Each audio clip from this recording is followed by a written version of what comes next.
Hi,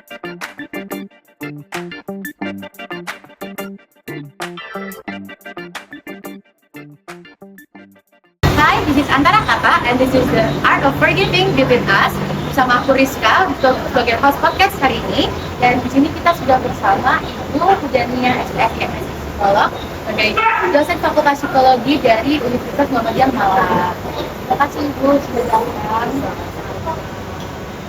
Oke, langsung aja kita akan baca pesan-pesan anonim. Sebelumnya, kalau kalian punya beberapa pesan yang bisa kalian kirimkan, kalian bisa langsung aja ke Instagram kita, @between_us, dan langsung ceritain cerita-cerita kalian ke DM kita ya. Kita langsung lanjut ke pesan pertama. Untuk om saya yang sudah meninggal tahun 2014, saya ingin minta maaf atas tindakan saya selama ia masih hidup. Saya sakit hati dan kecewa karena beliau menyakitkan ayah saya di depan mata saya. Saya marah karena permasalahan politik menghancurkan persaudaraan kita. Tapi jauh dari itu, saat ini saya bersyukur sekali karena masalah itu ternyata membawa saya menjadi pribadi yang seperti itu. Diberkati dengan banyak hal, bahkan keluarga saya pun diberkati dengan berlimpah. Untuk pesan pertama ini, menurut aku, dia benar-benar punya hati yang lapang.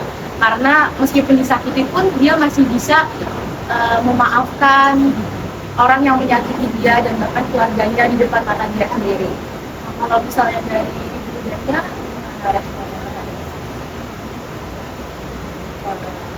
memaafkan orang yang sudah menyakiti dia. Memaafkan itu bisa jadi melepaskan, merupakan perasaan untuk melepaskan rasa sakit yang tersebut. Jadi perasaan untuk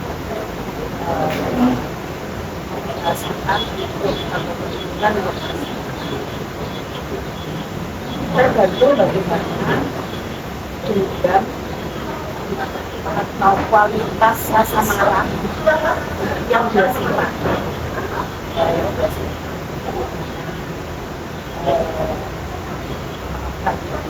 Kalau dendamnya ini terlalu kuat, jadi ya itu waktu yang lama ya, waktu yang untuk kekuatan untuk melepaskan rasa sakit. Tapi memaafkan itu belum tentu melupakan. Jadi melepaskan, tapi pengalaman itu tidak tidak bisa. Ketika seseorang bisa memaafkan dengan kualitas rasa sakit yang kuat, yang alami, ya itu orang ini memang punya kelapangan hati ya, yang luar biasa. Karena tidak mudah seperti apapun ketika orang yang rasa sakit itu dan luar biasa, tapi tentu tidak mudah ya. Ini juga masih ada rasa yang kalau sekali-kali muncul biar terjadi teringat kembali keinginan dia mau bermasyarakat sebulsan. kalau misalnya kita mau memaafkan, biasanya kita perlu berdiskusi dengan orang itu atau bicara dengan orang itu supaya bisa saling tahu gimana keadaannya dan gimana baiknya menghadapi masalah tersebut. Kalau ternyata orang itu sudah ada di bagaimana kita harus memaafkan. Kalau memaafkannya kan tidak ada masalah ya, mau ketemu atau tidak ada masalah. Tapi kalau kita yang minta maaf, nah itu barangkali lebih berat dan kita nggak ada ketemu. Tapi kalau kita yang memaafkan, posisi kita yang sakit hati kemudian harus memaafkan kan nggak harus ketemu ya, karena itu adalah hal yang pikirannya dia untuk melepaskan rasa sakitnya. Akan tetapi secara kodrat pada diri ya, jadi langsung ya, dia akan merasa lebih nyaman dengan masyarakat yang mau kan tidak ada tulis misalnya apalagi orang itu sudah meninggal dia ketika kita beragama saya kira agama apapun masih akan mengajarkan bahwa kepada orang yang sudah meninggal ya apa ya nanti salahnya ya kita ada meminta maaf kepada orang yang sudah meninggal. Nah itu yang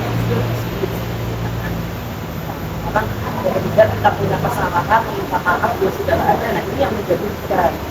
Tapi ketika kita yang memaafkan sebenarnya proses dari perasaan sakitnya kan ada pada dia Pada posisinya dia menyakiti kita, lalu dia bahkan belum sempat untuk meminta maaf, tapi dia sudah meninggal. Apakah kita memang harus diharuskan untuk memaafkan dia? Padahal kita sendiri belum berdamai dengan keadaan. ya kalau secara manusia ya secara manusia kehidupan seseorang barangkali memang tidak sebutkan kualitas sakit hatinya seberapa kemudian butuh waktu berapa sekuat apa gitu kan. Nah akan tetapi kalau misalnya kita apa ya untuk berdamai untuk memaafkan orang yang sudah meninggal ya internalisasi terhadap nilai-nilai agama yang dianut. Nah itu akan berpengaruh bagaimana kita mau memaafkan orang atau tidak. Bukan persoalan agamanya, tapi bagaimana menginternalisasi menjadikan bagian dari nilai-nilai agama yang dia anut untuk memberikan pemahaman kepada orang tersebut. Ketika dia menginternalisasikan orang itu yang meninggal, kasihanlah nanti dia, maka aku akan memaafkan dan kewajiban itu sebagai orang beragama, misalnya internalisasi dia.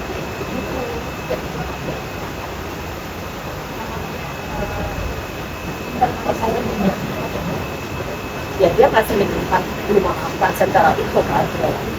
Ya bayangkan ini ya, orang ketika belum bisa memaafkan,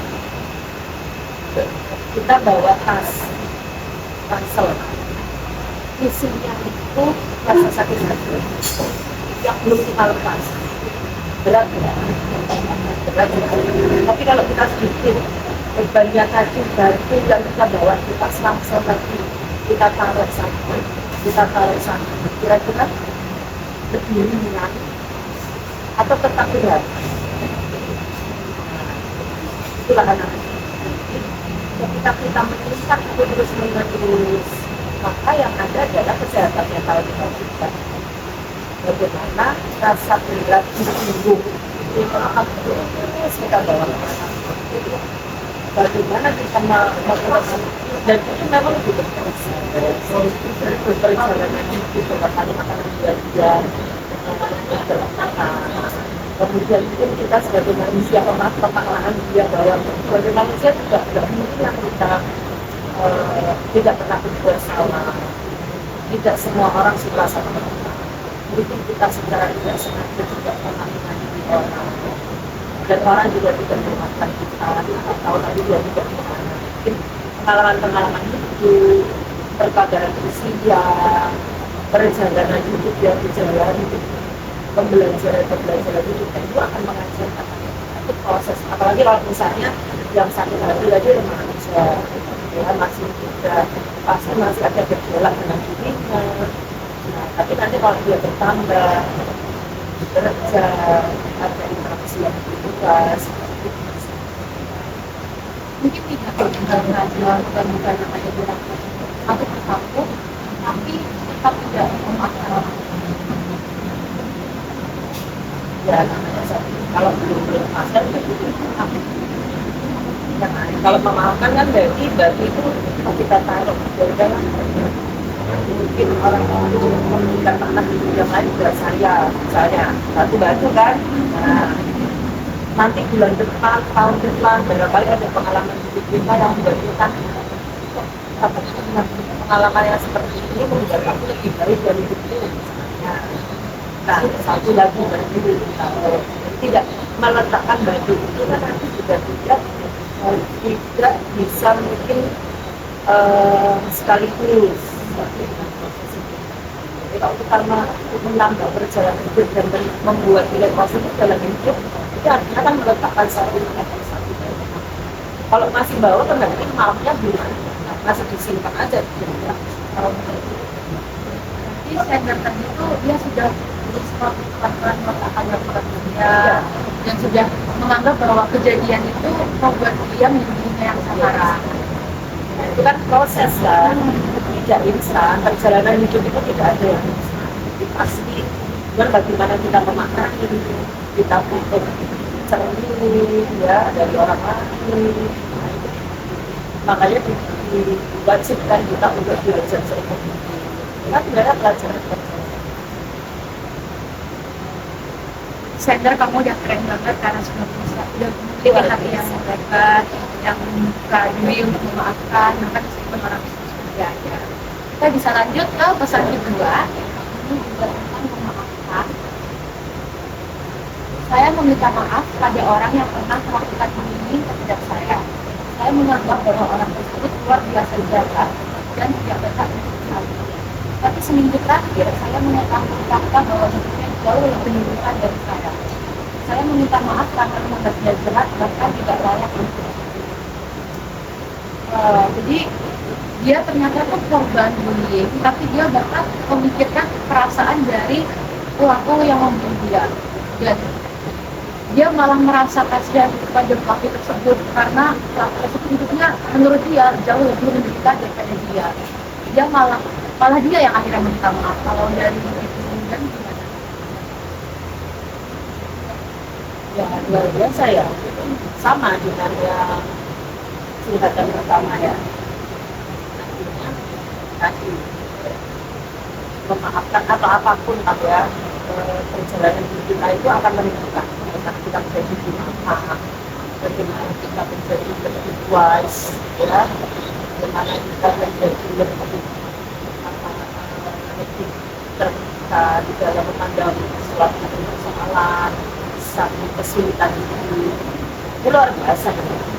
Jadi kalau mungkin orang lebih sering mengatakan bahwa kan di hikmah atau cari hikmah gitu ya. Nah dia di akhir-akhir perjalanan itu dia menerapkan itu. Mungkin kalau saya tidak menerima perlakuan yang seperti itu, saya tidak mungkin bisa kuat. Terlepas ya, memaafkan karena merasa kasihan atau karena memang memaafkan, baru kan memaafkan itu berarti melepaskan perasaan sakit, melepaskan dendam yang ada di dalam diri. Tapi kalau kasihan itu lebih kepada bagaimana empati ya, karena ya barangkali pada dasarnya bukan pendendam ya, si penulis ini ya, si desainer ini tidak pendendam, itu orang yang sangat mulia memang basicnya. Cuma sebagai manusia ya memang ada dua sisi. Jadi wajar kalau dia merasa kecewa, merasa merasa tidak nyaman, dia merasa tersakiti karena itu kan tidak ada mobil apapun. Nah, terlepas nanti dari tiga itu dari rasa kasihan atau dari empati, kemudian dia memaafkan. Ya, memaafkan itu kita melihat proses dari manapun. Mungkin kita mengalami sesuatu, mungkin karena mengalami itu karena pernah dendam ya, masih bukan dendam ya, atau mungkin ternyata ada orang yang lebih berat nasibnya dari yang ya, segala legowo aja itu bagian saya mau apa tuh ya udah ini adalah perjalanan bagian dari perjalanan hidup. Tapi kata seorang itu memiliki pandangan ya bahwa itu bagian dari perjalanan hidup saya, cuma saya nggak tahu apa yang menjadi titik balik dari perjalanan ini. Orang akan lebih tenang, lebih nyaman. mungkin lebih apa ya, kalau secara psikologis lebih well lebih memaknai itu bukan buruk, bahwa akan ada makna di semua hal, semua peristiwa. Kalau dari konteks ya kita merasa bersalah tapi bahwa orang yang lebih mendekat ya. Mungkin yang dia maksud mungkin ya bukan rasa bersalah ya, tapi lebih ibarat. Mungkin kalau rasa bersalah, barangkali rasa bersalahnya lebih karena kenapa ya aku dulu harus dendam, aku harus marah gitu ya. Jadi lebih bersalah, bukan bersalah pada kasus dulunya gitu ya, tapi kenapa aku harus dendam, kenapa aku harus marah. Ternyata dia hidupnya nggak sebaik yang dia bayangkan, dia jalani sekarang, sehingga dia empati. Empati itu kan empati itu kan bagaimana ketika kita berasa di posisi orang. Kalau aku di posisi itu rasanya kayak apa ya?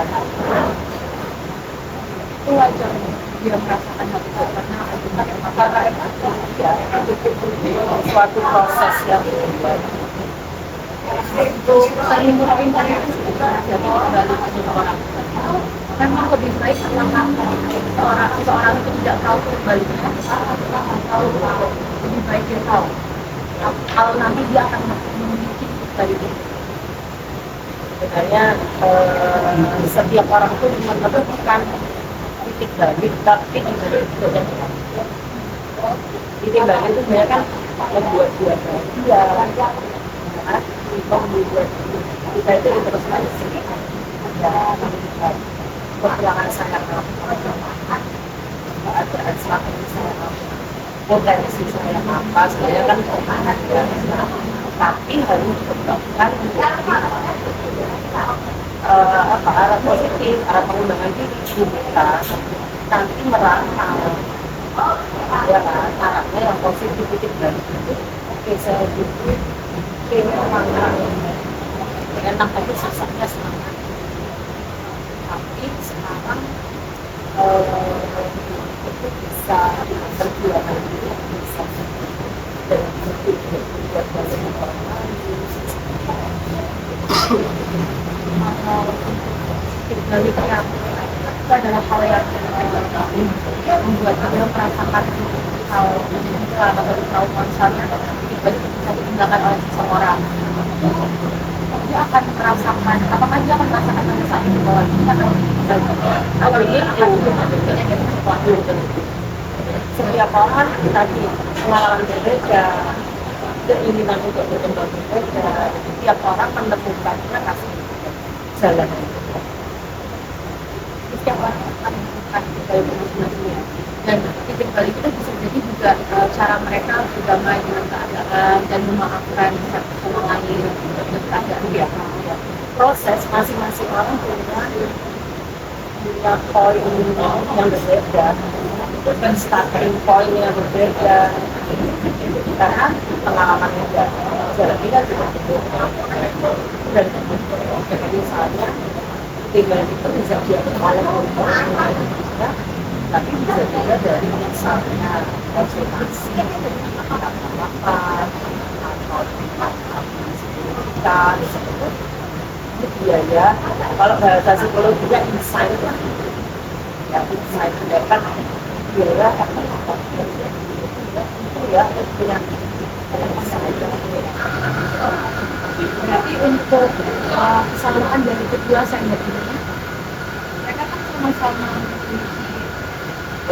titik di mana mereka akhirnya bisa berdamai sama keadaan, melakukan hati mereka masing-masing. Keduanya adalah orang yang luar biasa. Keduanya adalah orang yang luar biasa, bisa berdamai dengan keadaan mereka dan yang pasti menemukan orang yang mungkin sudah menyakiti mereka bahkan. Nah, mungkin ada nggak beberapa tips atau pesan untuk orang-orang yang saat ini masih ada di fase belum bisa memaafkan itu? Dia masih berusaha untuk memaafkan tapi susah untuk berdamai dengan keadaan. Dia nggak usah memaksa diri lah ya, itu apapun itu bisa banyak afirmasi positif yang aku harus melakukan, aku harus tidak bisa seinstan itu lah proses itu. Jadi nikmati saja proses bahwa Anda masih ada rasa sakit, ya, ya itu adalah bagian Anda sebagai manusia biasa. Tapi kemudian kita lebih terbuka, menambah informasi, menambah pergaulan, nanti satu step. Oh ya, kok masih balik lagi kenapa ada seperti ini? Ada seperti ini.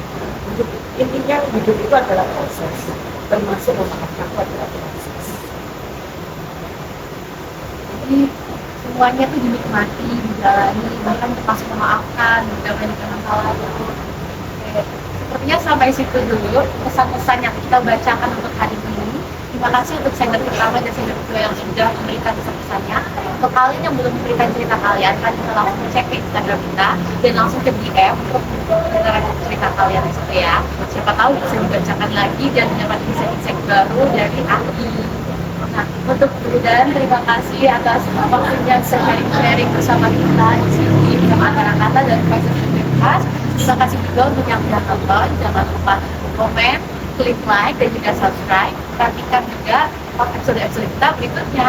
Dadah!